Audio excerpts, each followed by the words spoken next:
केंद्रीय मंत्री माननीय मनसुखभाई मांडविया दीप प्रागट्य करी मान्य जीतूभाई ने विनंती करीश कि आप स्टेज पर पधारो। भारत माता की। अपना गुजरातना सीनियर कैबिनेट मंत्री माननीय गणपतभाई वसावा ने विनंती करीश कि दीप प्रागट्य करीने आप पोतानु स्थान स्टेज पर लेवा माटे विनंती।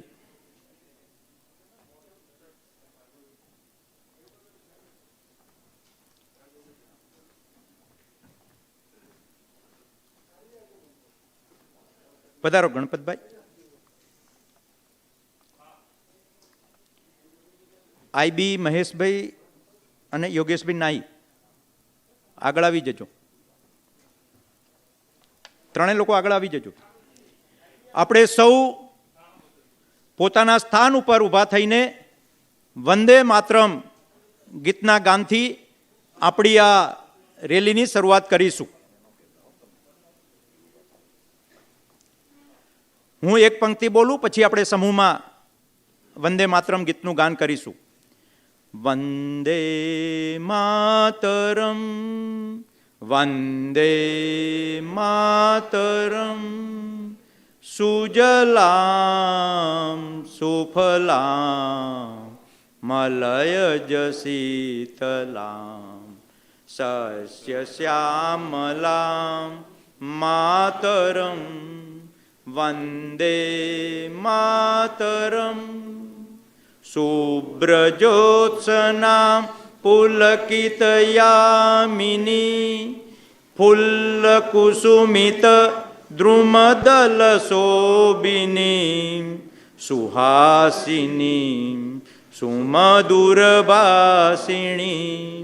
सुखदां वरदां मातरं वन्दे मातरं वंदे मातरम।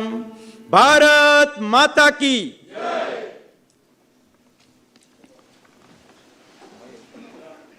हम सबके बीच हमारे दिल्ली केंद्रीय कार्यालय में हमारे राष्ट्रीय महासचिव गुजरात के प्रभारी राज्यसभा के सांसद माननीय भूपेंद्र यादव जी उपस्थित है। मैं उनका स्वागत करता हूं, अभिवादन करता हूं।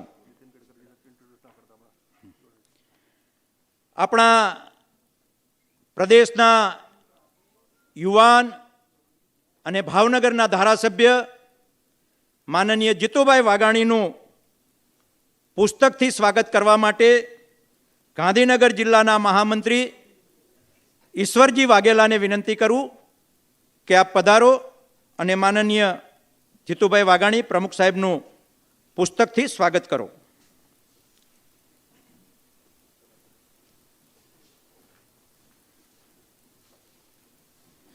भारत माता की। भारत माता की। वंदे। हमारे बीच हमारे राष्ट्रीय पूर्व अध्यक्ष केंद्रीय मंत्री और आज के गुजरात जनसंवाद रैली में जिनका मार्गदर्शन मिलने वाला है वो हमारे बीच उपस्थित है। मैं उनका स्वागत करता हूं, अभिवादन करता हूं। अपनी वच्चे केंद्रीय मंत्री माननीय मनसुखभाई मांडविया उपस्थित है। भावनगरना प्रभारी महेशभाई कसवाला ने विनंती करूं कि पुस्तक आपीने माननीय मनसुखभाई मांडवियाનું स्वागत करशे। भारत माता की। गुजरात सरकारना सीनियर कैबिनेट मंत्री अपना आगेवान ભાઈ ગણપતભાઈ વસાવાનું પુસ્તકથી સ્વાગત કરવા માટે કોબાના સરપંચ શ્રી યોગેશભાઈ નાઈને વિનંતી કરું કે આપ પધારો અને પુસ્તકથી માન્ય ગણપતભાઈનું સ્વાગત કરો.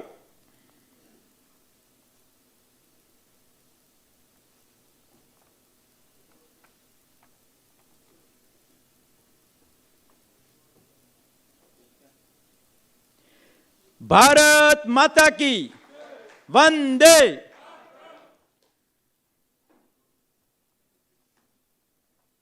આજે આપણી કેન્દ્રની સરકારને માનનીય નરેન્દ્રભાઈ મોદીની વડપણવાળી ભારતીય જનતા પાર્ટીની કેન્દ્ર સરકારની બીજી ટર્મમાં 1 વર્ષ પૂર્ણ થયું. એ નિમિત્તે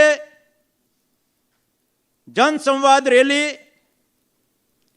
યોજાઈ રહી છે. ત્યારે આ જનસંવાદ રેલીમાં આપણા ઉત્તર અને દક્ષિણ ગુજરાત અને સમગ્ર ગુજરાતના આગેવાનો, કાર્યકર્તાઓ, શુભેચ્છકો, સ્વૈચ્છિક સંસ્થાઓ, ધાર્મિક સંસ્થાઓ, એના સૌ લોકો આપણી આ રેલીમાં જોડાયા છે. ત્યારે આ રેલીને સંબોધન કરવા માટે આપણા યુવાન પ્રદેશ અધ્યક્ષ માન્ય જીતુભાઈ વાઘાણીને વિનંતી કરું કે આપ પધારો અને આ રેલીને સંબોધન કરો. માન્ય જીતુભાઈ.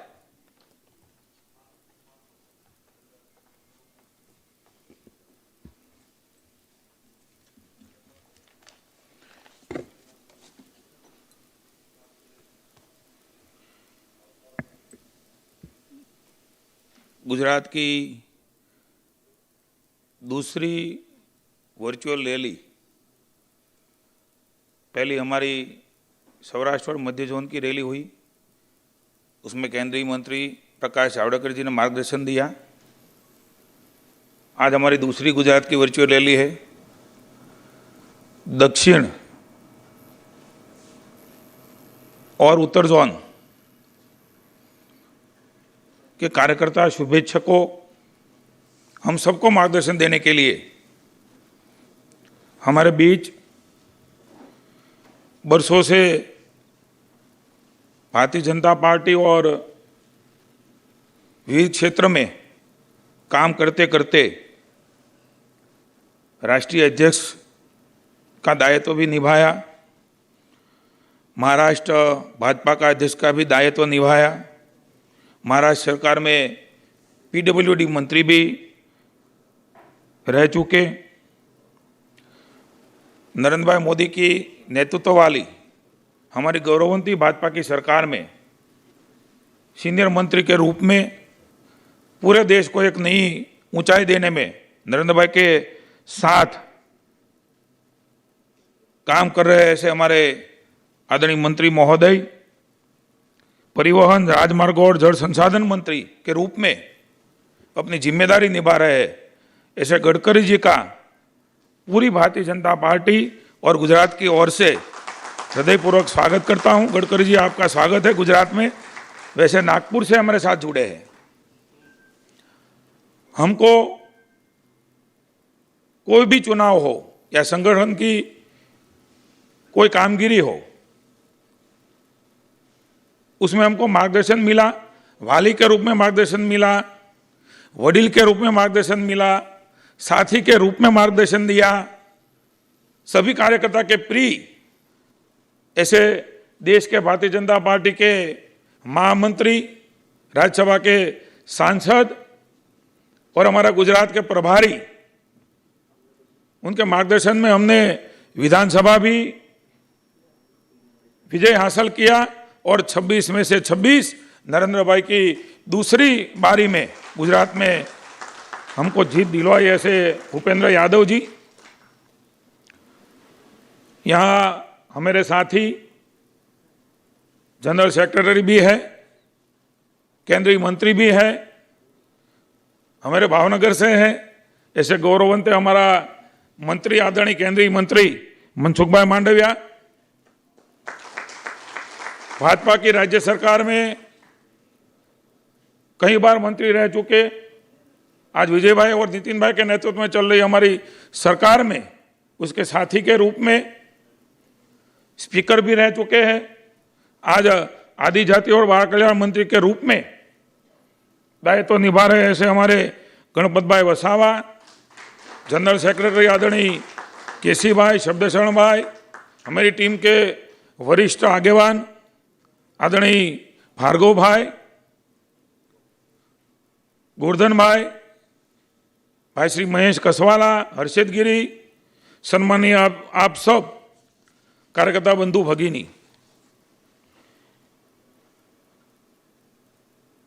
करीबन अलग अलग सोशल मीडिया के माध्यम से, टूल्स के माध्यम से कम मैं मानता हूं 3.5-4 लाख लोग उत्तर और मध्य जोन में, दक्षिण जोन में हमारे साथ जुड़े हैं, शुभेच्छक भी जुड़े हैं। उसका भी मैं हृदयपूर्वक तहे दिल से स्वागत करता हूं। मित्रों, नवी स्थितिनी अंदर आ प्रकारे આપણે વર્ચ્યુઅલ રેલી યોજવાનું એ ભાગમાં આવશે એવી પણ આપણને ખબર નહોતી।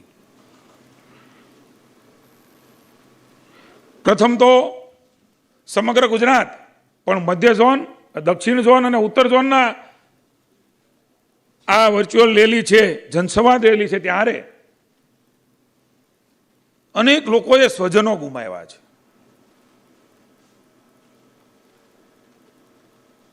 अनेक कार्यकर्ताओं पण आ कोरोनानी लड़ाई लड़ता लड़ता संक्रमित पण थया छे। क्यांक गुजरातना कार्यकर्ताओ ए पण जान गुमाव्या छे। वसुधैव कुटुंबकमनी भावना साथे आपणो बधो ज परिवार छे। कोईनो स्वजन ए भारतीय जनता पार्टीनो पण स्वजन छे।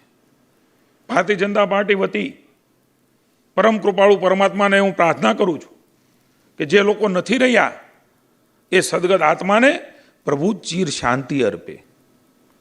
जे लोग हॉस्पिटलाइज से, क्वॉरंटाइन हशे, आइसोलेशन में हशे, एवा तमाम लोग पुनः पोतानुं स्वास्थ्य प्राप्त करीने परिवार और समाज जीवन की दौड़ती पटरी पर ए परत फरे एवी पण ईश्वर ने हूँ प्रार्थना करूँ छूँ। मित्रों, सेवानुं काम, सेवा परमो धर्म, मने आनंद छे अने गौरव पण छे कि एक एवी पार्टीना अध्यक्ष तरीके, जवाबदार आगेवान तरीके मने गर्व थाय छे। हूँ अभिमान पण कहीश, मने अभिमान थाय छे। जे प्रकारे कोविड-19 में उत्तर अने दक्षिण झोनना कार्यकर्ताओए अमारी पासे रोजे रोजना रिपोर्ट ए अपना इंचार्ज श्री शब्दशरण भाई लेता था। मित्रों, मने आनंद है भूपेन्द्रजी पण, आदरणीय गडकरीजी जे प्रकार आपने सूचनाओं आपी राष्ट्रीय अध्यक्ष कि आ स्थिति में पण संगठननुं काम, सेवानुं काम नरेन्द्र भाई, अमित भाई ने गडकरीजीना नेतृत्वनी अंदर केवी रीते थई शके, संगठन केवी रीते चेतनवंतुं राखी शकाय, मित्रों कल्पना पण नहोती। सोशल डिस्टन्स जाळवीने, नीति नियम पाळवीने 1 करोड़ અને 61 लाख लोकोने आपणे भोजनना पेकेट અને भोजन आप्युं छे। संवेदनाथी आप्युं छे, उपकारना भावथी नथी आप्युं। रेशन किट लगभग 25 लाख रेशननी किटो आपणे नानी नानी वस्तुनुं ध्यान, एमां हळदर मरचुं छे के नहीं, मीठुं छे के नहीं, क्यांक कोके डूंगળી, क्यांक कोके बटेटा, क्यांक कोके રીંગણા, क्यांक कोके शाकभाजी, तेल, एना बहार जवुं न पड़े। गरीब अने मध्यम वर्गनो माणस लॉकडाउननी स्थितिनी अंदर ए मित्रों पहोंचाडवानुं काम ए सौ प्रतिनिधि पण आमां जोडाणा छो। धारासभ्य हशे, एमपी हशे, जिल्लाना सौ पदाधिकारीओ हशे, स्थानिक स्वराजनी संस्थाना प्रतिनिधिओ हशे। जेमनाथी जे थाय मित्रों खूब मोटुं कार्य, 56 लाख लोकोने फेस कवर आपवानुं काम જનજાગૃતિનું, પ્રશિક્ષણનું ને સેવાનું કામ એ આપ સૌએ કર્યું છે. ત્યારે હું આપને બિરદાવું છું. કેન્દ્ર તરફથી નરેન્દ્રભાઈ, અમિતભાઈ, સતીશજી, આદરણીય ભૂપેન્દ્રજીએ વારંવાર ગુજરાત આ સેવાના કાર્યમાં અગ્રેસર રહ્યું છે. દક્ષિણ અને ઉત્તર ઝોનના કાર્યકર્તાઓનો પણ રિપોર્ટ અમારી પાસે આવ્યો છે. હું એમને ખૂબ ખૂબ અભિનંદન આપું છું. તમામ, હું બધી વાત લાંબી નથી કરતો. આદરણીય ગડકરીજી આપને માર્ગદર્શન કરવાના છે. મિત્રો, નાની નાની વસ્તુ એ કોઈ વસ્તુ આપણે છોડી નથી. ત્યારે મને ખૂબ જ આનંદ છે આ સંકટની સ્થિતિમાં પણ લોકોની વહારે કેવી રીતે આવી શકાય. ભારતીય જનતા પાર્ટીનો વિચાર, આપણે કહીએ છીએ અમારી ભારતીય જનતા પાર્ટી એ બૂથ સુધી ઓર્ગેનાઇઝ પાર્ટી છે. કદાચ કામની અંદર, વ્યવસ્થાની અંદર એ આપણા ધ્યાનમાં એ વાતમાં રહી હોય, પણ હું તમને વિનંતી કરું છું કે દૃષ્ટિકોણ કરો. મધ્યને સૌરાષ્ટ્ર ઝોનમાં પણ મેં આ વાત કરી હતી. આજે ઉત્તર અને દક્ષિણ ઝોનમાં પણ વાત કરું છું. આપણને ગૌરવ થશે ક્યાંય પણ ગયા વગર બૂથમાં બેઠેલો કાર્યકર્તા એમણે આ બધી વ્યવસ્થાઓ કરી અને સમગ્ર રાજ્યની અંદર, મિત્રો, વાતો કરવાવાળા ટીવી મીડિયામાં વાતો કરશે, ટીકા કરશે, પણ મને આનંદ છે કે ધરતી ઉપર ગુજરાતના લોકોને ખબર છે કે ભારતીય જનતા પાર્ટીના કાર્યકર્તાએ સેવાના ભાવથી જે કાર્યો કર્યા છે. જ્યારે જ્યારે આફતો આવી છે ત્યારે પણ આ આફત એ કોઈ અલગ અલગ સ્કેટર નહોતી. આ કોઈ એક જગ્યાએ ધરતીકંપ, એક જગ્યાએ વાવાઝોડું, પૂર નહોતું. બધા જ લોકોને જરૂરિયાત પડે, તમામ વર્ગને જરૂર પડે એવી સ્થિતિમાં આપ સૌએ એ સુપેરે નિભાવ્યું છે. ત્યારે ગડકરીજીની હાજરીમાં મને કહેતા આનંદ અને ગૌરવ પણ થાય છે. ભૂપેન્દ્રજીની હાજરીમાં પણ મને કહેતા ગૌરવ થાય છે. મિત્રો, રાજ્ય સરકારે પણ વિજયભાઈ અને નીતિનભાઈના નેતૃત્વની અંદર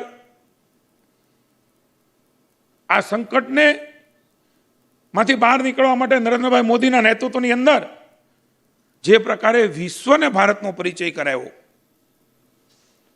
મિત્રો, આપણું કર્મઠ નેતૃત્વ, ભરોસો, વિશ્વાસ. નરેન્દ્રભાઈ મોદી એમ કે જનતા કરફ્યુ એટલે લોકો ઘરમાં રહે. નરેન્દ્રભાઈ એમ કે તમે થાળી વગાડો, કોરોના વોરિયર્સને તમે જુસ્સો વધારો. મિત્રો, દેશની જનતા એ થાળી વગાડે. નરેન્દ્રભાઈ એમ કે તમે દીપક પ્રગટાવો, લાઇટ બંધ રાખો. મિત્રો, વિશ્વમાં એક એવો નેતા નથી, નરેન્દ્રભાઈ કીધું અને દેશે કીધું. આવું અડીખમ નેતૃત્વ, ભરોસો. નરેન્દ્રભાઈ એમ કે તમે સબસિડી છોડી દો ગેસની. મિત્રો, કરોડો લોકો સબસિડી છોડે એટલે રૂપિયા છોડે છે. સાહેબ, એક રૂપિયો નથી માણસથી નીકળતો. ખબર છે આ માણસ દેશ માટે કામ કરી રહ્યા છે. એમને બરોબર રીતે ટેકો આપીને આપણી રાજ્યની ભાજપની સરકાર અનેક પગલાઓ લીધા છે.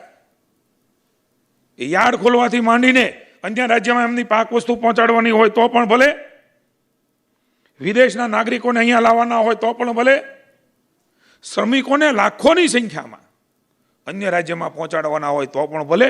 આપણા ભાઈ ભાંડવું છે, એમને એવું થાય છે કે મારા પરિવારને મળવું છે. એમની વ્યવસ્થાઓ, એમના ભોજનની વ્યવસ્થાઓ ભાજપના કાર્યકર્તાઓ કરે. રસ્તામાં એમને ફૂડ પેકેટની વ્યવસ્થાઓ થાય, સૂકો નાસ્તો બાળકો માટે મળે, બિસ્કિટ મળે, પાણીની પણ ચિંતા.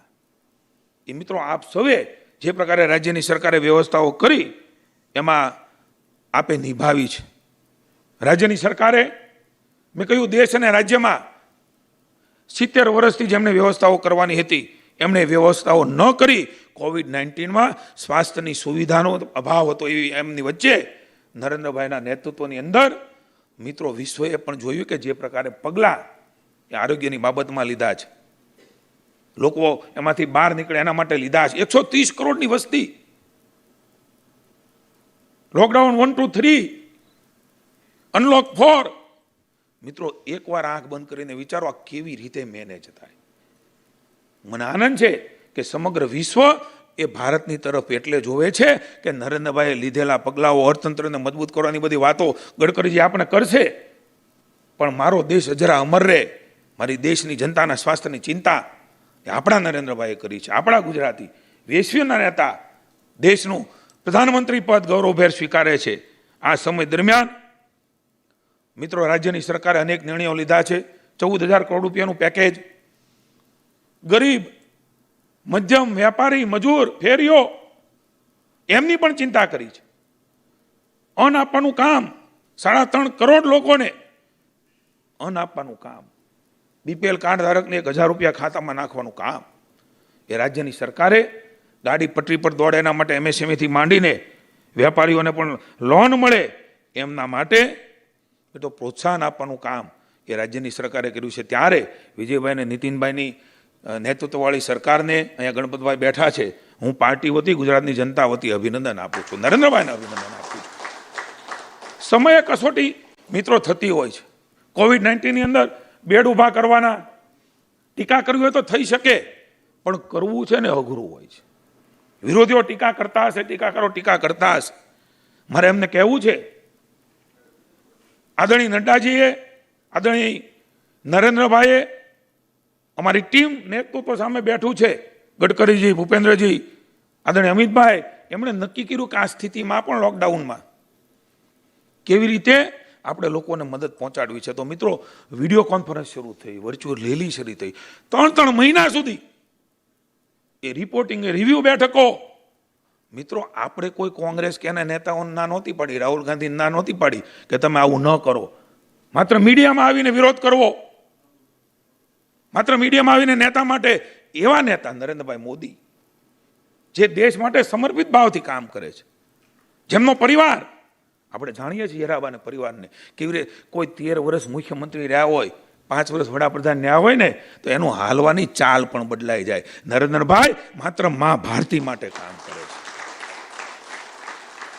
એમની ઉપર શંકા કુશંકાઓ, એમની દેશભક્તિ માટે શંકા કરે ત્યારે મારે વિરોધીઓને, મિત્રો તમને પણ વિનંતી કરવી છે, મારી સાથે જોડાણા છે એમને પણ, મિત્રો વિશ્વાસ સાથે, આત્મવિશ્વાસના રણકા સાથે, આપણને તો ખબર છે, લોકોને પણ કહેવું છે કે શ્રીનગરના લાલ ચોકની અંદર મા ભારતીનો ધ્વજ ફરકાવવાની મનાઈઓ હતી, કોંગ્રેસની સરકારો હતી.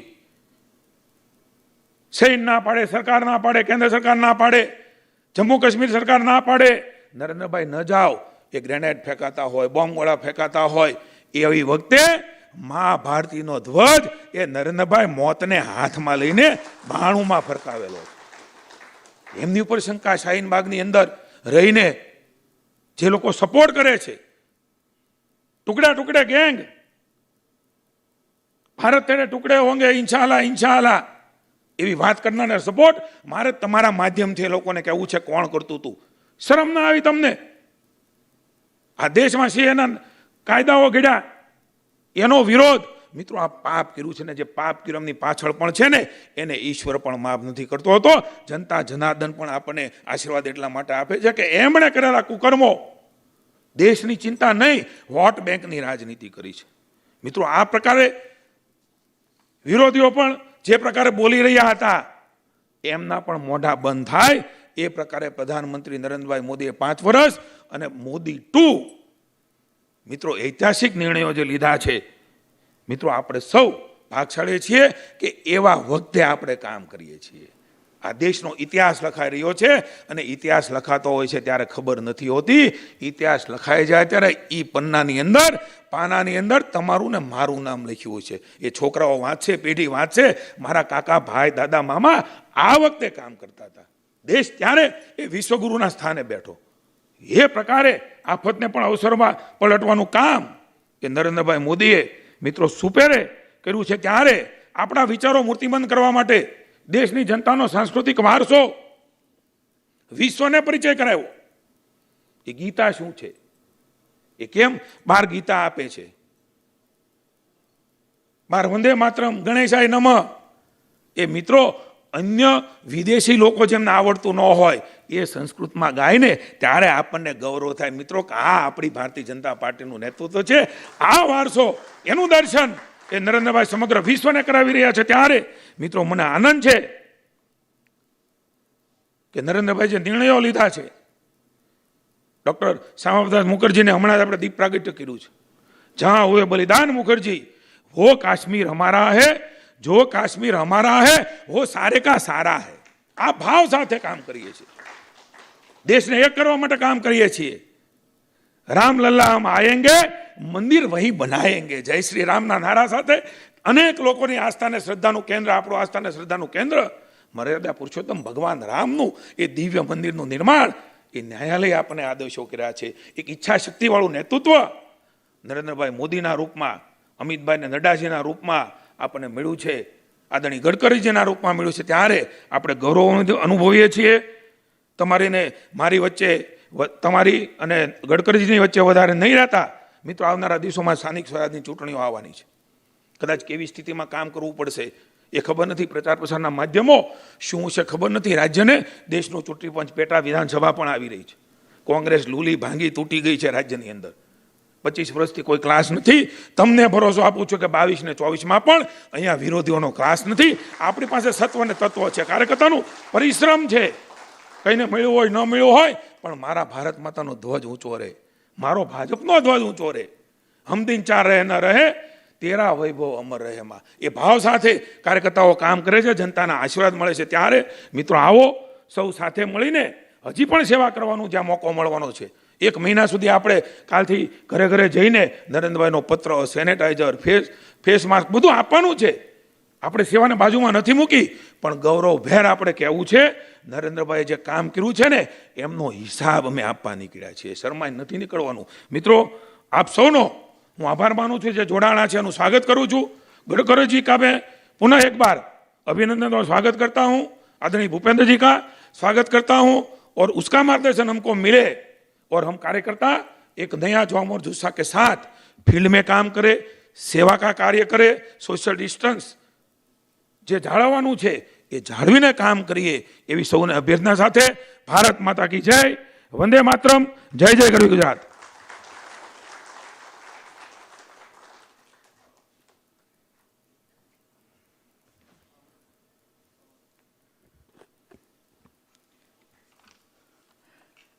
आज हमारे गुजरात की जनसंवाद रैली उत्तर एवं दक्षिण जोन के लाखों लोग इस रैली में जुड़े हैं. हमारे वक्ता, पूर्व राष्ट्रीय अध्यक्ष, हमारे केंद्रीय मंत्री, हमारे जुझारू नेता माननीय नितिन गडकरी जी को मैं विनती करता हूं कि वो पधारे और हम सबको संबोधित करें. माननीय गडकरी जी.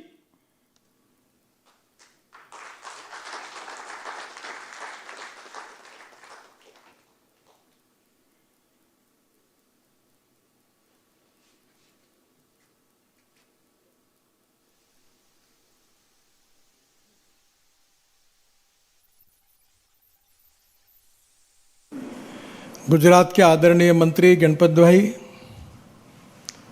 हमारे मेरे सहकारी आदरणीय भूपेंद्र जी और लाखों जनता तक इस संवाद रैली के मार्फत जिन जिन लोगों तक मेरा आवाज़ पहुंच रहा है, ऐसे सभी मेरे भाई और बहनों, सब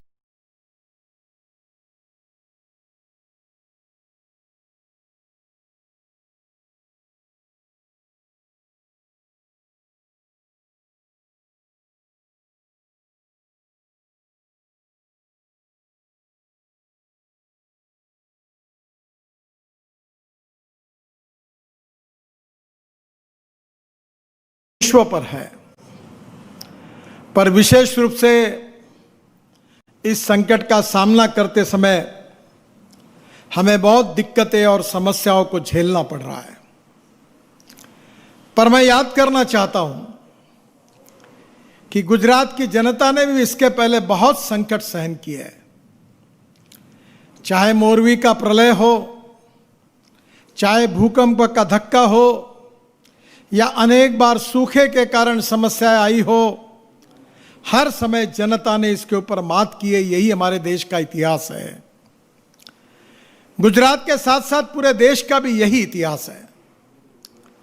1947 में हमें स्वाधीनता मिली और 1947 से लेकर आज तक हमारे देश के इतिहास में अनेक संकट हमारे ऊपर आए. चाइना के साथ लड़ाई हुई, पाकिस्तान के साथ 3 बार लड़ाई हुई, पर हमने उन सब संकटों पर मात करके हम आगे आए। अनेक जगह पर हमारे गांव, गरीब, मजदूर, किसानों पर संकट आए, सूखे के संकट आए, अनेक प्रकार के संकट आते हुए भी उन संकटों का सामना करना और अपने वीर वृत्ति का परिचय देना, यही हमारे भारतीय समाज की विशेषता रही है।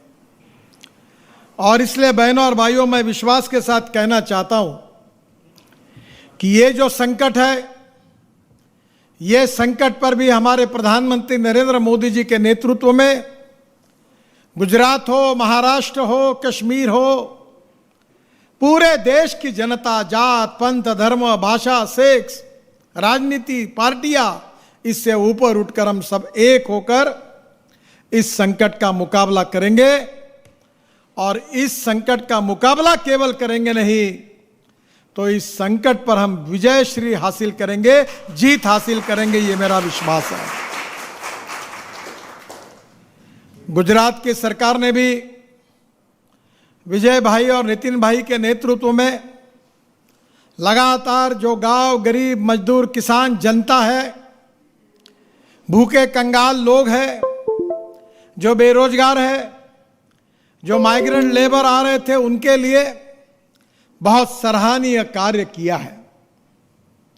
बहनों और भाइयों, यह संकट अब ज्यादा दिन तक नहीं चलेगा।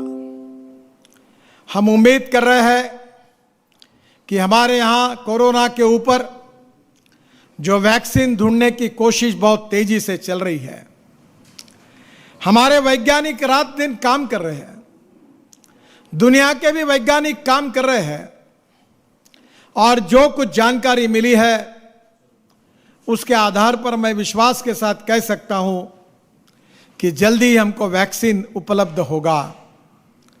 और एक बार अगर हमने वैक्सीन अगर लिया तो हम निश्चित रूप से इस संकट से डरने का कोई कारण नहीं होगा, और वो वैक्सीन जल्दी ही मिलेगा, ऐसा प्रयास सरकार की ओर से भी हो रहा है।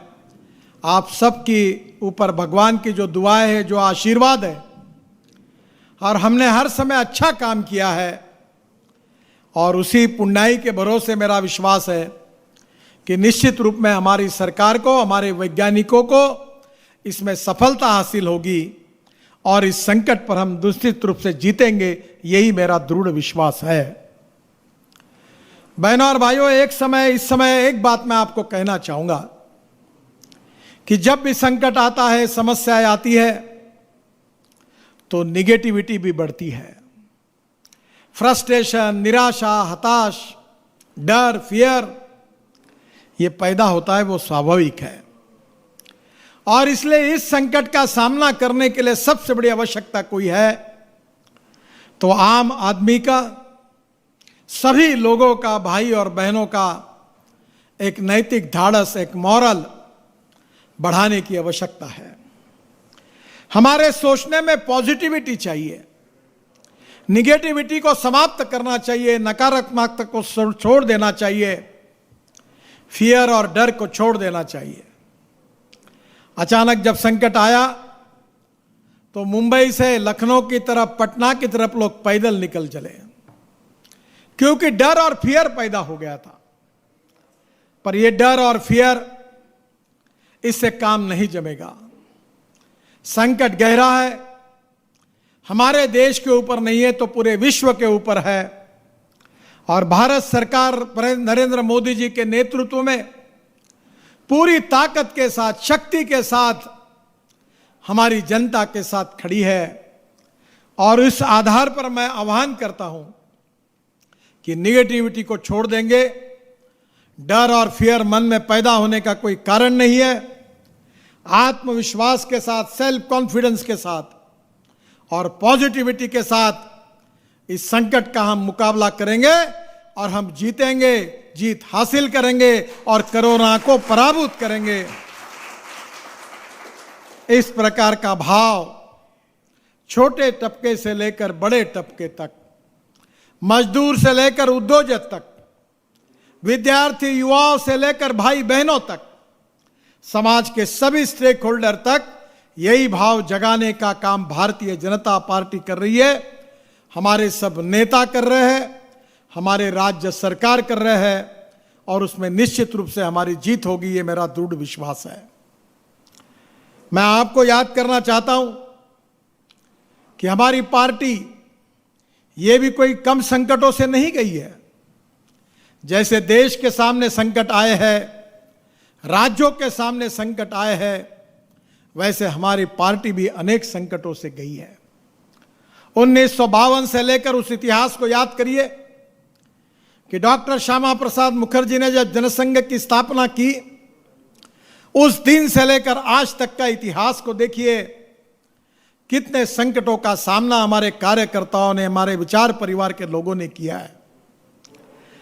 कितना अपमान हुआ है, कितने जगह पर अप्रतिष्ठा हुई है, कितने जगह पर हमारे ऊपर गलत गलत आरोप चिपकाए गए हैं, कितने बार हमारे कार्यकर्ता और नेताओं को जेल में बंद किया गया है। जब इमरजेंसी आई थी तो दमन चक्र कैसे चला था, यह गुजरात की जनता को भी पता है।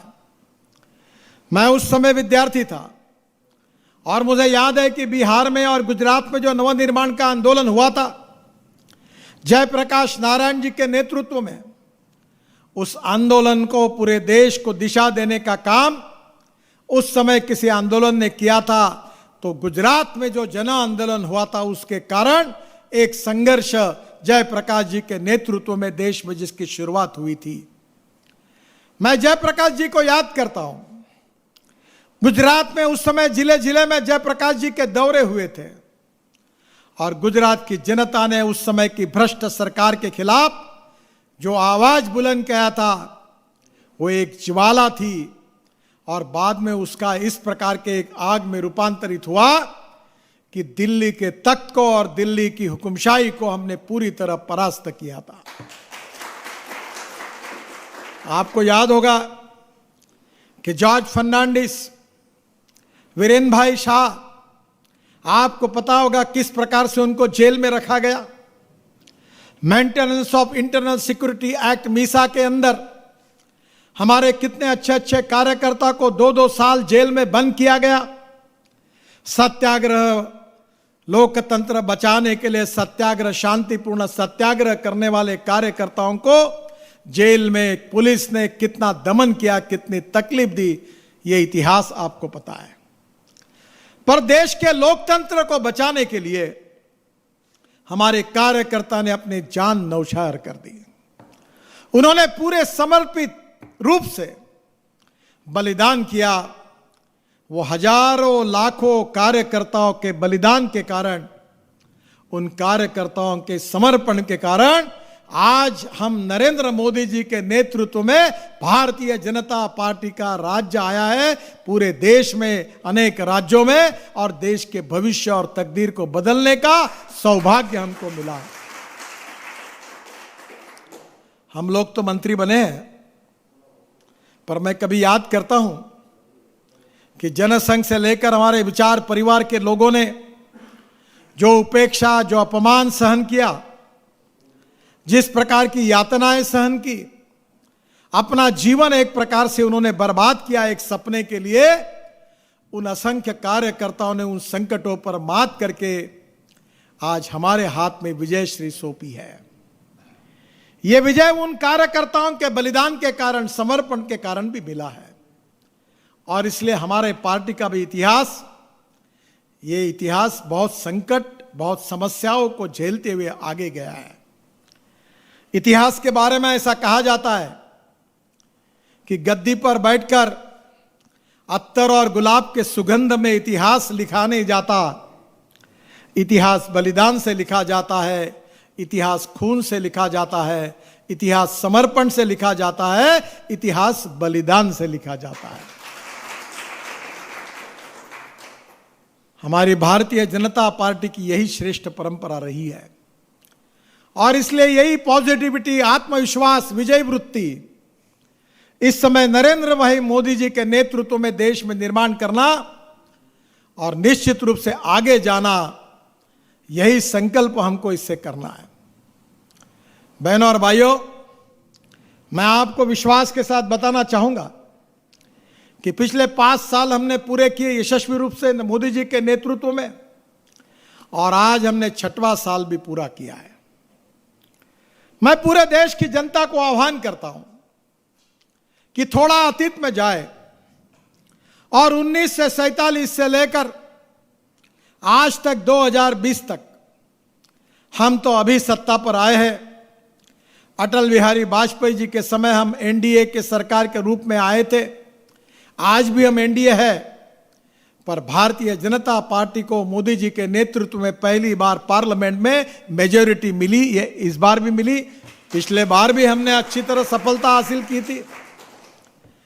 पर मैं आपको बताना चाहता हूं कि कांग्रेस को कम से कम 55-60 साल देश में राज करने का मौका मिला। ग्राम पंचायत कांग्रेस की थी, पंचायत समिति कांग्रेस की थी, जिला पंचायत कांग्रेस की थी, नगर परिषद कांग्रेस की थी, महानगर परिषद म्यूनिसिपल कॉरपोरेशन कांग्रेस की थी, राज्य में कांग्रेस की सरकार थी और दिल्ली में भी कांग्रेस की सरकार थी। पंडित जवाहरलाल नेहरू जी ने कहा था कि हम गरीबी मिटाएंगे, और उन्होंने भारत की एक तस्वीर सबके सामने खड़ी की थी। हम देश के तकदीर को, देश के भविष्य को बदलकर हिंदुस्तान को सुखी, समृद्ध, संपन्न, शक्तिशाली देश के रूप में बनाने का संकल्प पंडित जवाहरलाल नेहरू जी ने किया था। उन्होंने रशिया का socialist communist economic model Bharat के विकास के लिए सिलेक्ट किया था। नेहरू जी आए, नेहरू जी की राज्य लगातार घोषणाएं हुई, नेहरू जी चले गए, फिर इंदिरा जी आई, उन्होंने 20 कलमी, 40 कलमी, 5 कलमी कार्यक्रमों की घोषणा हुई, गरीबी हटाओ का नारा दिया गया, फिर इंदिरा जी भी चली गई। आम देश के गांव, गरीब मजदूर किसानों की गरीबी नहीं हटी। काम करने वाला, रास्ते पर काम करने वाला गरीब व्यक्ति, उसकी गरीबी दूर नहीं हुई। गरीबी केवल दूर हुई तो कांग्रेस पार्टी के कार्यकर्ताओं की, नेताओं की, चेले चपाटों की और चमचों की जरूर गरीबी दूर हुई। आम गरीब वैसे ही रहा।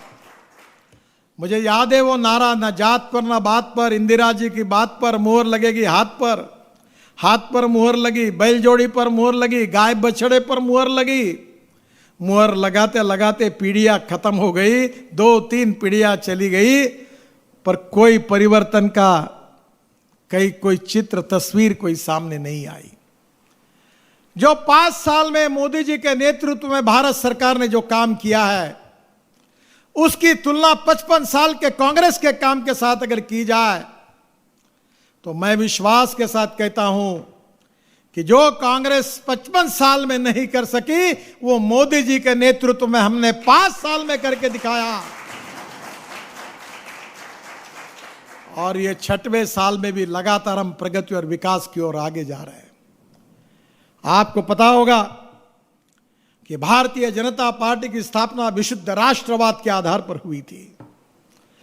अभी जीतू भाई कह रहे थे, वही नारे हम देते थे कि जहां हुए बलिदान मुखर्जी वो कश्मीर हमारा है। कश्मीर हो या गुवाहाटी, अपना देश अपनी माटी। अलग भाषा, अलग वेश, फिर भी हमारा एक देश। एक ही देश में 2 विधान, 2 प्रधान और 2 निशान नहीं चलेंगे, नहीं चलेंगे, ये नारे हम देते थे। मोदी जी प्रधानमंत्री हुए, आदरणीय अमित भाई गृह मंत्री हुए, और उन्होंने पहली बार डॉक्टर श्यामा प्रसाद मुखर्जी का सपना, जो श्यामा प्रसाद मुखर्जी कश्मीर में बलिदान हुए, जिस बात के लिए बलिदान हुए, घटना का 370 कलम रद्द करो। एक ही देश में 2 विधान, 2 निशान, 2 प्रधान नहीं होंगे। इस बात के लिए जिन श्यामा प्रसाद मुखर्जी ने अपना बलिदान दिया, जिस बात के लिए जनसंघ से लेकर भारतीय जनता पार्टी तक हमारी विचार निष्ठा के रूप में हम संघर्ष करते रहे, एकता अखंडता का नारा दोहराते रहे, उस 370 कलम को रद्द करके संविधान से निकालने का काम अगर किसी ने करके दिखाया तो हमारी सरकार ने करके दिखाया और नया इतिहास लिखा। अब एक देश में दो विधान, दो निशान, दो प्रधान नहीं है, दो निशान नहीं है। अब 370 का कलम रद्द हो गया। सही अर्थ में यह कलम टेम्पररी था। संविधान निर्माते बाबा साहेब अंबेडकर जी के नेतृत्व में जो संविधान का निर्माण हुआ था, उसमें लिखा गया था कि 370 कलम यह टेम्पररी है, जल्दी ही इसको सुधार होगा। पर कांग्रेस ने कभी हिम्मत नहीं दिखाई। वोट बैंक के राजनीति के लिए कांग्रेस पार्टी लाचार बनी थी।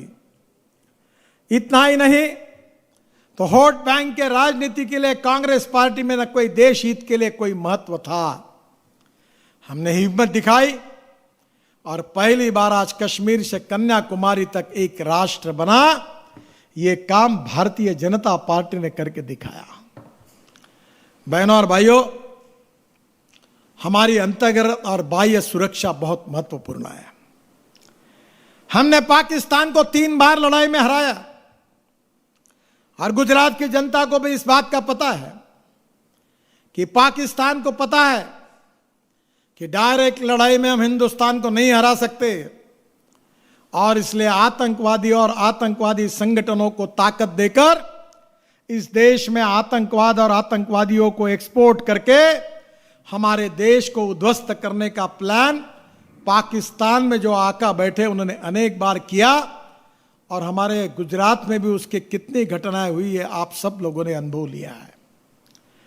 हमारे देश पे निरपराध लोगों की हत्याएं हो रही थी, बॉम्ब स्फोट हो रहे थे, आतंकवादी आकर खुले रूप से हिंसाचार कर रहे थे, पर कांग्रेस पार्टी उनके खिलाफ कोई कड़ी एक्शन लेने की हिम्मत नहीं दिखा रही थी।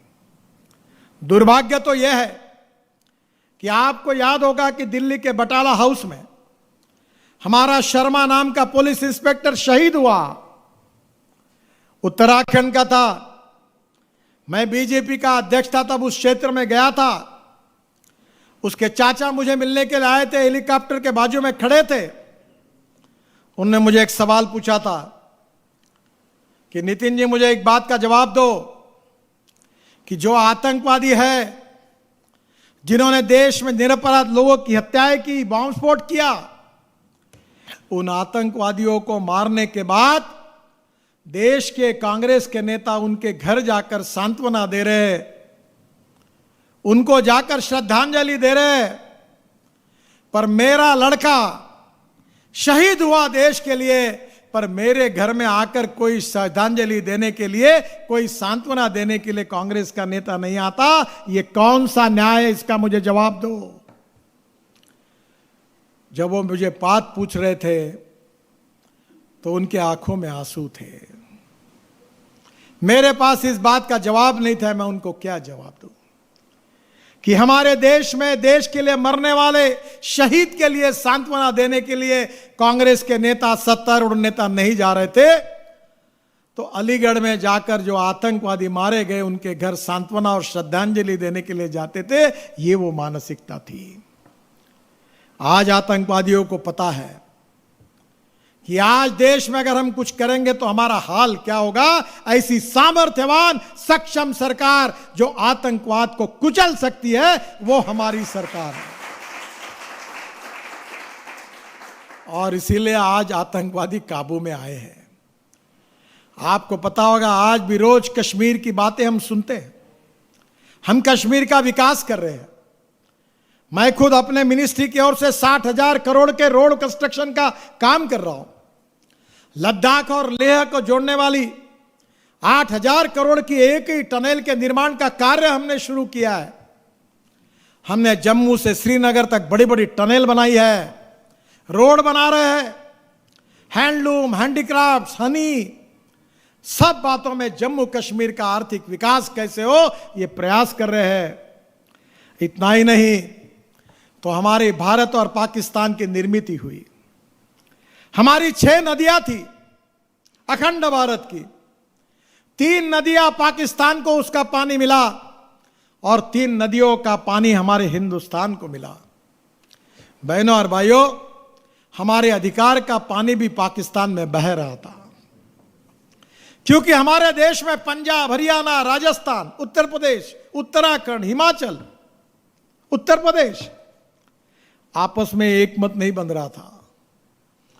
पहली बार हमारी सरकार ने 1970 से लेकर मामले पड़े थे, तब वहां हमारे गवर्नर सतपाल मलिक साहब थे और पंजाब के मुख्यमंत्री अभी जो कांग्रेस के हैं, उनको मैंने बुलाया और मैंने कहा कि आप इसमें ये करार करने के लिए आगे आइए। चीफ सेक्रेटरी पंजाब के जो थे, उनको मैंने कश्मीर भेजा, गवर्नर साहब को फोन किया और पहली बार हमने पाकिस्तान में हमारे अधिकार का जो पानी जा रहा था उसको रोकने का काम अब हम कर रहे हैं। पहले बार करार हो गया। अब ये पानी कश्मीर को मिलेगा, ये पानी पंजाब को मिलेगा, ये पानी राजस्थान तक जाएगा, ये पानी यमुना से दिल्ली तक आएगा, ये पानी उत्तराखंड, हिमाचल के भाग को भी मिलेगा। बहनों और भाइयों, ये निर्णय करने का धाड़स हमारे सरकार ने दिखाया, नहीं तो 70 से कुछ नहीं हो रहा था। 9 प्रोजेक्ट ऐसे थे, राज्यों में झगड़े चल रहे थे। हमारी सरकार थी, मैं वाटर रिसोर्सेस मंत्री था, सब मुख्यमंत्री को बुलाया और 7 प्रोजेक्ट क्लियर हो गए। पूरा काम अब शुरू हो रहा है, कुछ शुरू भी हो गया। इस देश का विकास करना चाहिए। हम 2-4 रहे न रहे, पर तेरा वैभव अमर रहे मां, यह हमारा संस्कार है। यह देश सुखी बने, समृद्ध बने, संपन्न बने, शक्तिशाली बने, यह दुनिया की सुपर इकोनॉमिक पावर बने, यही हमारा सपना है। और इसलिए देश की हमारी अंतर्गत और बाह्य सीमाएं जो है, अंतर्गत क्षेत्र में माओइस्ट नक्सलवादी, जरा याद करिए हमारी सरकार आने के पहले क्या तस्वीर थी, छत्तीसगढ़ में क्या तस्वीर थी, हमारे महाराष्ट्र के विदर्भ के पार्ट में गढ़चिरौली एरिया में क्या तस्वीर थी, आंध्र, तेलंगाना, बिहार, उड़ीसा में क्या तस्वीर थी। नक्सलवादियों ने किस प्रकार से तहलका मचाया था, इसका अनुभव हम सबको है। पर आज ये माओइस्ट नक्सलवादी मूवमेंट लगभग समाप्ति के कगार पर खड़ी है। हमारी सरकार ने संदेश दिया कि देश की एकता, अखंडता के साथ कोई खिलवाड़ नहीं होगा और कानून का पालन करना होगा, और जो कानून हाथ में लेगा उसको कड़ी सजा होगी। अपने कृति से हमने सिद्ध करके दिखाया और आज लगभग माओइस्ट नक्सलवादी पूरी समस्या पर हमने लगभग जीत हासिल की है। बहनों और भाइयों, आज हमारी सीमाएं हैं, एक तरफ चाइना है, दूसरी तरफ पाकिस्तान है। हम शांति चाहते, हम अहिंसा चाहते, पर मैं आपको बताता हूं, मेरे बचपन में मैंने शिवाजी सावंत करके मराठी में बहुत बड़े प्रसिद्ध लेखक है, उन्होंने एक मृत्युंजय करके किताब लिखी है और ये महारथी कर्ण के ऊपर है। और यही किताब का हिंदी में भी अनुवाद हुआ है, गुजराती में भी हुआ है। ये पूरे महाभारत के ऊपर है, जरूर पढ़िए, बहुत सुंदर किताब है। उसमें शिवाजी सावंत जी ने एक जगह बहुत अच्छी बात कही है। उन्होंने कहा है कि जो सामर्थ्यवान होते हैं वो ही शांति और अहिंसा प्रस्तापित कर सकते हैं। दुर्बल व्यक्ति ने शांति और अहिंसा पर कितने भी बातें की तो दुनिया उसको सुनती नहीं है। इस प्रकार का वो वाक्य था। हमें हिंदुस्तान को सामर्थ्यवान बनाना चाहिए, इसलिए नहीं कि हम विस्तारवादी हैं। हमने कभी भूटान की जमीन लेने की कोशिश नहीं की। हमने बांग्लादेश की लड़ाई जीतने के बाद हमने शेख मुजीबुर रहमान को, हमारे देश ने बांग्लादेश का प्रधानमंत्री बनाया, अपना कार्य समाप्त किया और हमारे सैनिक वापस आए। 1 इंच जमीन हमने बांग्लादेश की नहीं ली। हम पाकिस्तान के वे अधिकार की कोई जमीन नहीं लेना चाहते, हम चाइना की भी जमीन नहीं लेना चाहते। हम तो यही चाहते कि शांति रहे, सौहार्द रहे, प्रेम रहे, आपस में मिलकर हम काम करें। पर बहनों और भाइयों, अगर इस समय पाकिस्तान, जिसको पता चल गया है कि लड़ाई में हम हरा नहीं सकते हिंदुस्तान को, तो लगातार कश्मीर में आतंकवादियों को भेजने का काम करता है। हमारे देश में अटैक किए जाते हैं, आतंकवादियों के द्वारा निरपराध लोगों की हत्याएं करने की कोशिश होती है। और पहली बार हमारे सरकार ने ऐसे लोगों के खिलाफ बहुत कड़ी कार्रवाई की है। हम निश्चित रूप से इस बात से गौरवान्वित हुए हैं कि माओवादी नक्सलवाद हो, आतंकवाद हो, देश की अंतर्गत और बाह्य सीमाएं आज सुरक्षित है।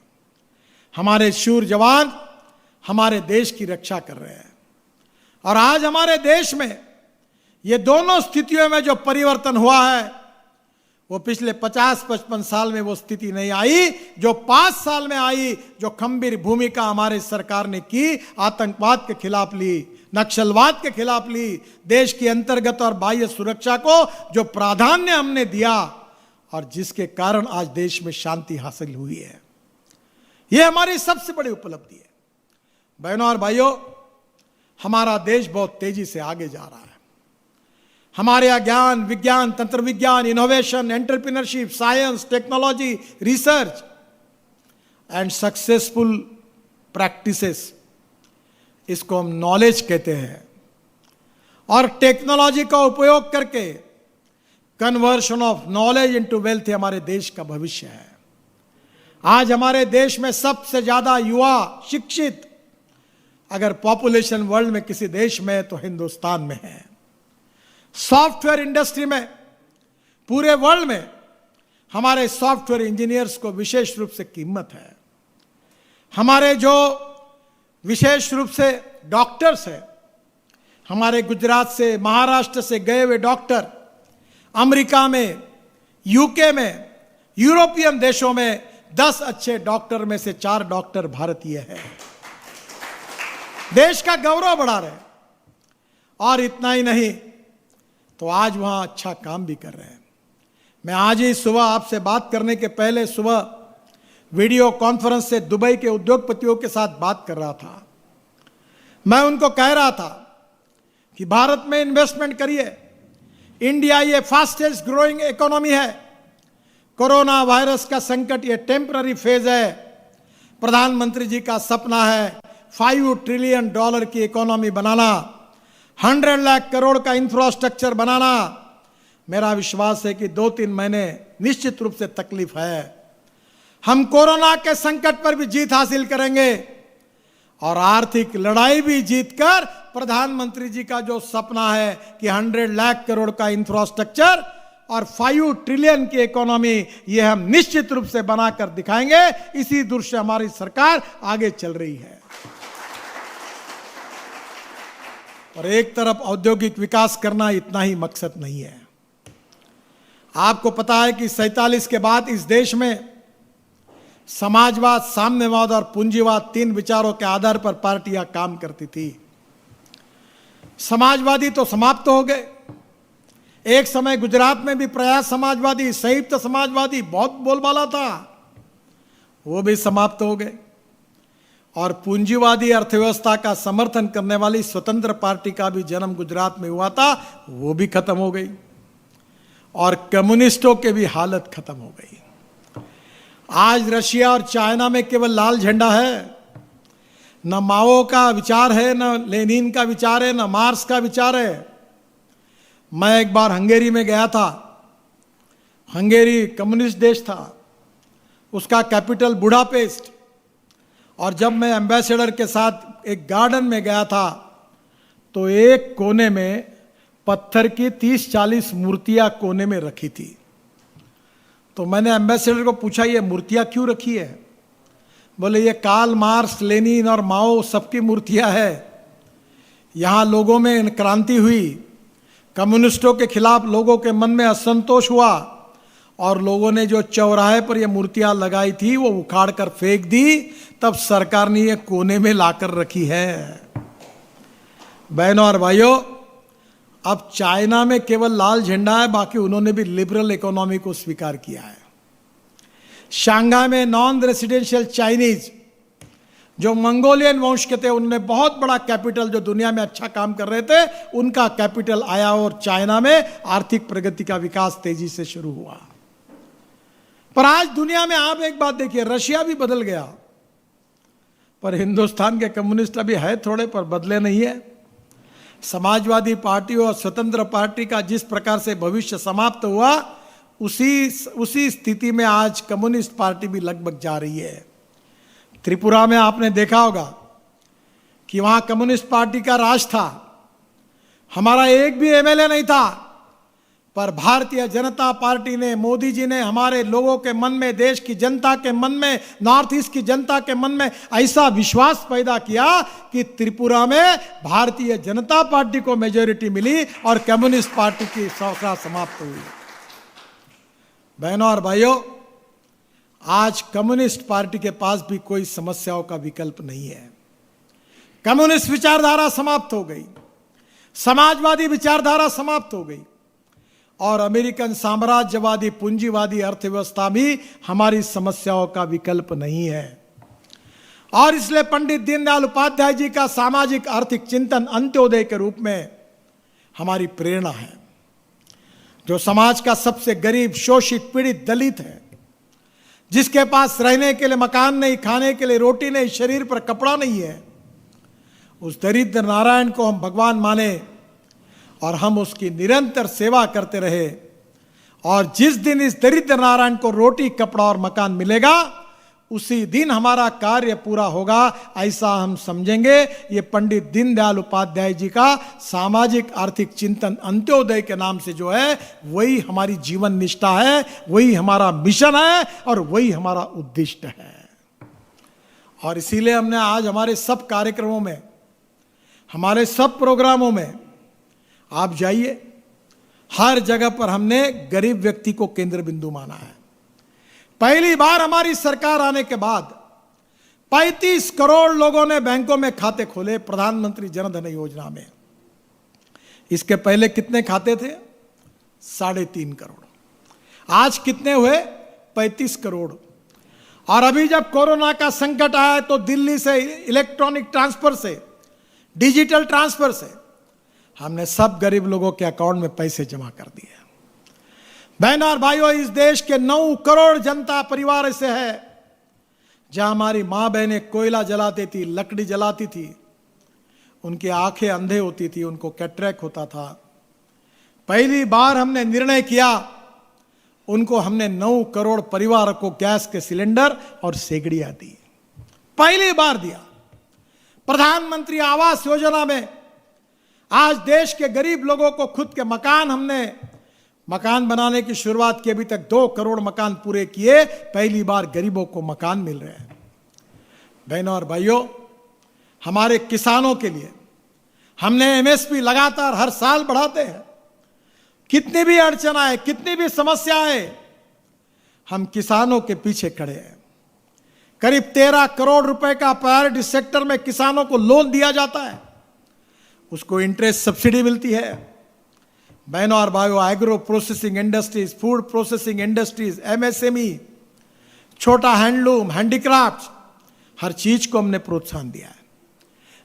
मेरे हाथ में ये घड़ी है, ये घड़ी जो है ये टाइटन ने तैयार की है और इसका बेल्ट खादी का है। और आपको आश्चर्य होगा कि जिस दिन इस घड़ी को मैंने दिल्ली में लॉन्च किया था, आपके गुजरात के हमारे खादी ग्रामोद्योग कमीशन के अध्यक्ष सक्सेना जी अच्छा काम कर रहे हैं, तो मैंने जब ये लॉन्च किया तो 1 महीने के अंदर ये घड़ी आउट ऑफ मार्केट हो गई। अभी हम खादी का डेनिम बना रहे हैं। एक लिवाइस करके कंपनी अमेरिका में जीन बनाती है, पूरा डेनिम खरीदती है। हैंडलूम, हैंडीक्राफ्ट्स, हनी, फिशिंग, अभी मनसुख भाई बैठे, 20,000 करोड़ रुपए सरकार ने दिए फिशरमैन के लिए। 7,500 किलोमीटर का समुद्र किनारा है। हमारे फिशरमैन जो है, मच्छीमार, वो केवल समुद्र में 7 से 8 नॉटिकल माइल जा सकते हैं, उनकी बोट काम नहीं करती। अभी शिपिंग मिनिस्टर मनसुख भाई है, पहले मैं था। हमारे कोचिन शिपयार्ड ने वहां के इंस्टीट्यूट के साथ हमने एक स्पेशल ट्रॉलर विकसित किया है। बीच में 100 ट्रॉलर प्रधानमंत्री जी के आदेश पर तमिलनाडु को दिए थे और वो ट्रॉलर 100 नॉटिकल माइल समुद्र में जा सकता है।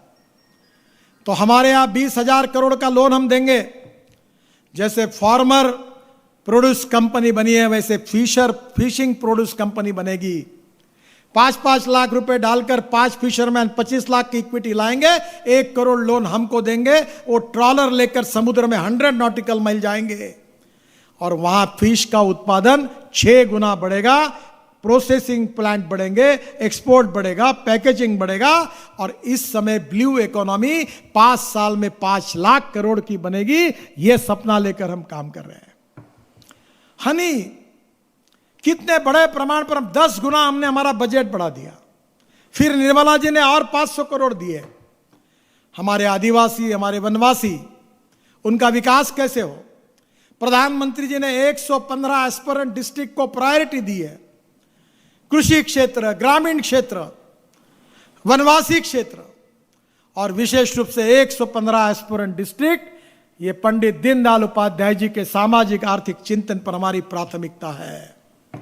वहां गरीब लोगों को घर कैसे मिले, उनको रोटी कैसे मिले, उनको रोजगार कैसे मिले, गांव समृद्ध संपन्न कैसे बने।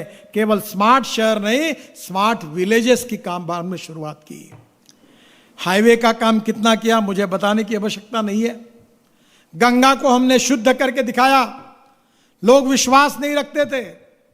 गंगा अविरल और निर्मल करने का काम हमने किया। जलमार्ग बनाया पूरा वाराणसी से हल्दिया तक, बंगाल की खाड़ी है, आगे ब्रह्मपुत्रा का भी जलमार्ग बनाया, बांग्लादेश में जाकर तक ड्रेजिंग कर दिया, उधर बराक में ड्रेजिंग कर दिया। कोई विश्वास नहीं रखता था, वो सपना पूरा हुआ। देश का infrastructure, water, power, transport, communication, industry सब बदल रहा है। देश में नए रोजगार का निर्माण हो रहा है। देश का एक्सपोर्ट बढ़ रहा है। एक्सपोर्ट को बढ़ाना है, इंपोर्ट को कम करना है और इस देश को आत्मनिर्भर बनाना है। यही प्रधानमंत्री जी का संदेश है। बहनों और भाइयों, देश बदल रहा है, देश का भविष्य बदल रहा है और देश की इकोनॉमी बदल रही है। देश का इंफ्रास्ट्रक्चर बदल रहा है। देश में ग्रीन पावर का कितना बड़ा ग्रिड तैयार हुआ है, सोलर पावर का, विंड पावर का। यह गुजरात वालों को बताने की आवश्यकता नहीं है। गुजरात की सरकारों, देश की सरकारों, भारतीय जनता पार्टी के कार्यकर्ता जहां भी काम कर रहे हैं, उनके मन में एक ही विचार है कि मेरा देश, मेरी मातृभूमि, मेरी मदरलैंड सुखी, समृद्ध, संपन्न, शक्तिशाली कैसे बने। गांव, गरीब, मजदूर, किसान का कल्याण कैसे बने। इतना ही नहीं तो हमारे देश को दुनिया की सुपर इकोनॉमिक पावर कैसे बने। नरेंद्र भाई ने अपने शुरुआत के जीवन से ही अपना जीवन पूरा देश के लिए दिया है। उनका परिवार देश है, उनका जीवन ही देश है और देश की जनता ही उनका परिवार है। यही भाव है। इस देश की तस्वीर को बदलना है। संकटें आते रहेगी, जाते रहेगी, समस्या आती रहेगी, जाती रहेगी, पर हमको लड़ना है। हम राष्ट्रवादी है, नेशनलिस्ट है। राष्ट्रवाद हमारा आत्मा है। गुड गवर्नेंस एंड डेवलपमेंट, ये हमारा मिशन है। Good governance and development with the help of e governance और अंत्योदय, ये हमारा उद्देश्य है।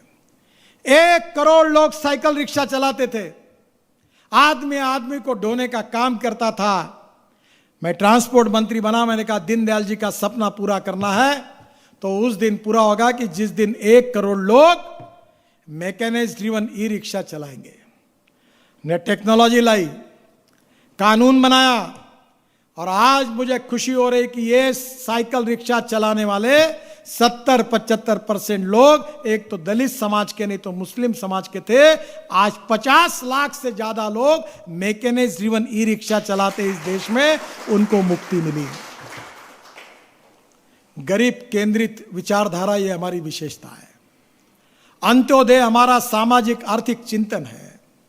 टेक्नोलॉजी और नॉलेज को प्राधान्य देना हमारा कार्य, हमारा मिशन है। ई गवर्नेंस और इसके लिए transparency, time bound decision making process, corruption free राज्य और उसके साथ देश का विकास हो, यही संकल्पना से हम सब लोग काम कर रहे हैं।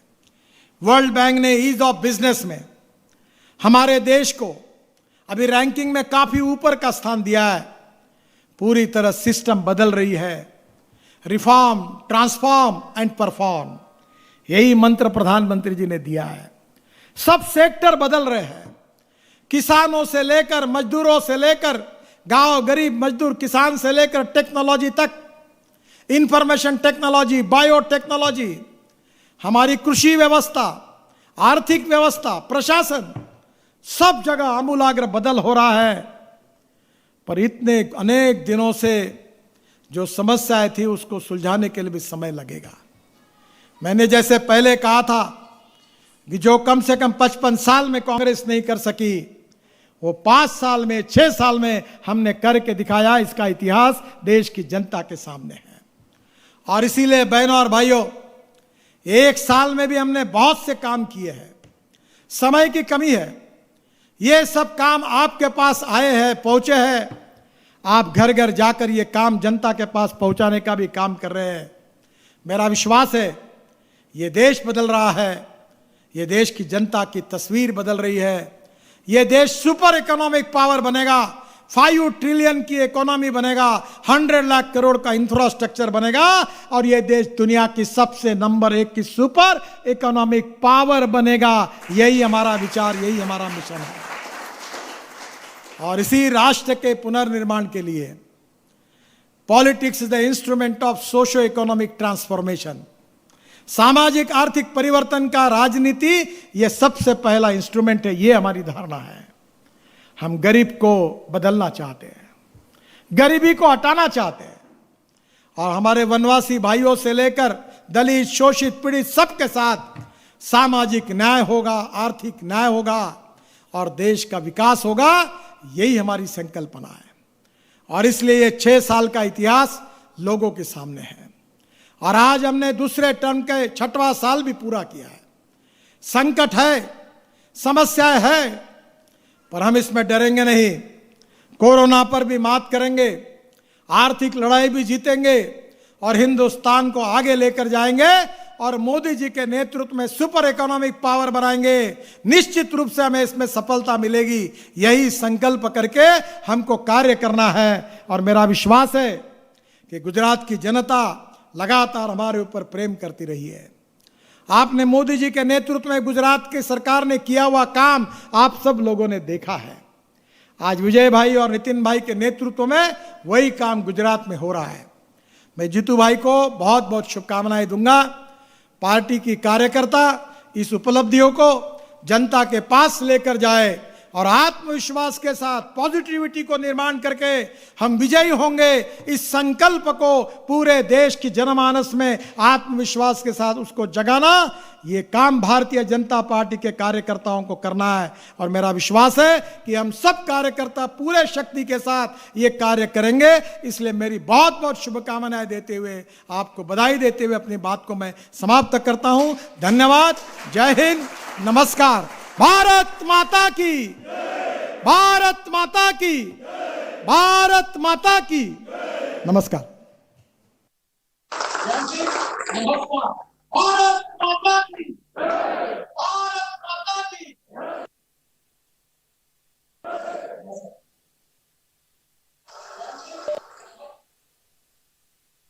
प्रदेश महामंत्री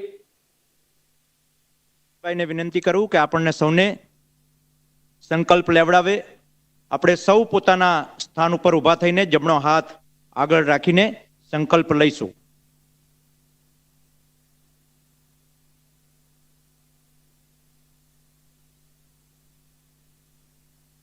આપણે હાથ આગળ રાખીશું। હું જે સંકલ્પ લઉં છું તેને આપણે સૌ દોહરાઈશું।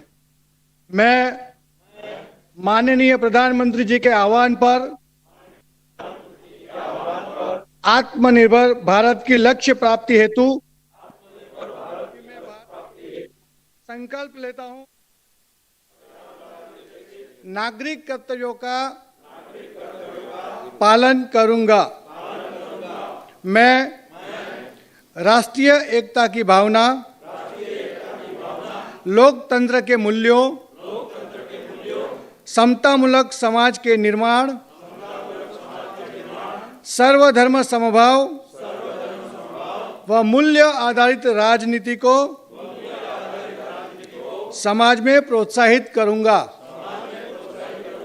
मैं देश के स्थानीय उत्पादों को निर्माण को प्रोत्साहन देने के लिए मिशन के रूप में कार्य करूंगा।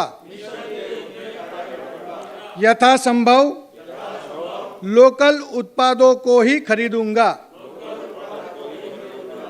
मैं कोविड की महामारी से लड़ने के लिए सामाजिक जागरूकता, स्वास्थ्य एवं स्वच्छता के अभियान को आगे बढ़ाऊंगा। भारत माता की जय।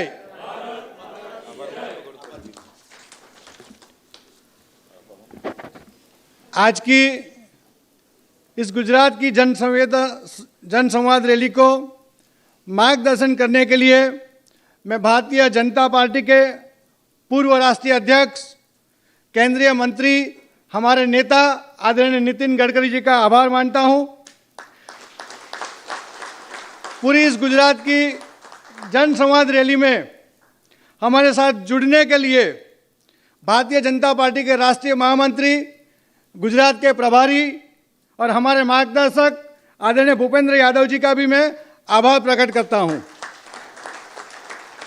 इस रैली को संबोधित करने के लिए भारतीय जनता पार्टी गुजरात के प्रदेश अध्यक्ष आदरणीय जीतूभाई वाघाणी का भी मैं आभार मानता हूं। केंद्रीय मंत्री और भारतीय जनता पार्टी गुजरात के हमारे साथी प्रदेश महामंत्री आदरणीय मनसुखभाई मांडविया और भारतीय जनता पार्टी की गुजरात सरकार के कैबिनेट मंत्री आदरणीय गणपत भाई वसावा जी का भी मैं आभार प्रकट करता हूं। इस पूरी जनसंवाद रैली में गुजरात के कोने कोने से सोशल मीडिया के माध्यम से जुड़े हुए लाखों कार्यकर्ताओं का, शुभेच्छकों का भी मैं आभार प्रकट करता हूं। भारत माता की जय।